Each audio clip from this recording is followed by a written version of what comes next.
మనం అనుకుంటాం మనకేం తెలియదు కదా. ఎవరికన్నా బాగోపోతే ఆరోగ్యం అంటాం, శక్తి వస్తుంది కానీ జ్ఞానం పెరగదు. నువ్వు శరీరం కోసం చేసినప్పుడు, మానసికంగా చేసినప్పుడు, బుద్ధిపరంగా చేసినప్పుడు అవి సక్సెస్ అవుతాయి. కానీ నేను ఆత్మని అని జన్మంతా ధ్యానం చేసిన కోరికలతో ఎప్పటికీ జ్ఞానం రాదు, ఆత్మదర్శనం కలగదు.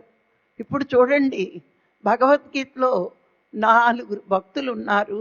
ఆర్తులు, అర్థార్థి, జిజ్ఞాసి, జ్ఞాని అని కృష్ణ భగవానుడు చెప్తూ ఏం చెప్పాడు? అందరూ నా భక్తులే, కానీ ఆర్తులు, అర్థార్థి, జిజ్ఞాసి వాళ్ళు కోరిన కోరికలు కూడా తీరుస్తాను, కానీ వాళ్ళకి మళ్ళా జన్మంటూ ఉంటుంది.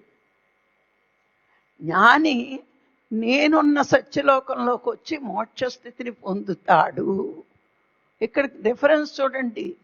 అంటే ముందు వాళ్ళకి జన్మలు ఉంటాయి, కానీ జ్ఞానికి మాత్రం తన్నే కోరుతున్నాడు కాబట్టి నేనున్న సత్యలోకంలోకి వస్తాడు. వాళ్ళకి వీళ్ళకి డిఫరెన్స్. అందుకే ఇవన్నీ చూసినప్పుడు గురువులు మనకేం చెప్తారు అంటే, కోరిక వద్దు, నువ్వు ఆత్మదర్శనం కోసం ప్రయత్నిస్తే నీకు కావలసినవన్నీ వస్తాయి. పత్రికారు ఎప్పుడో చెప్తారు, మొదట్లోనే చెప్పేవారు, నువ్వేమీ కోరుకోవద్దు, చెయ్యాల్సిన సాధన చేసినప్పుడు నీకు కావలసినవన్నీ వస్తాయి.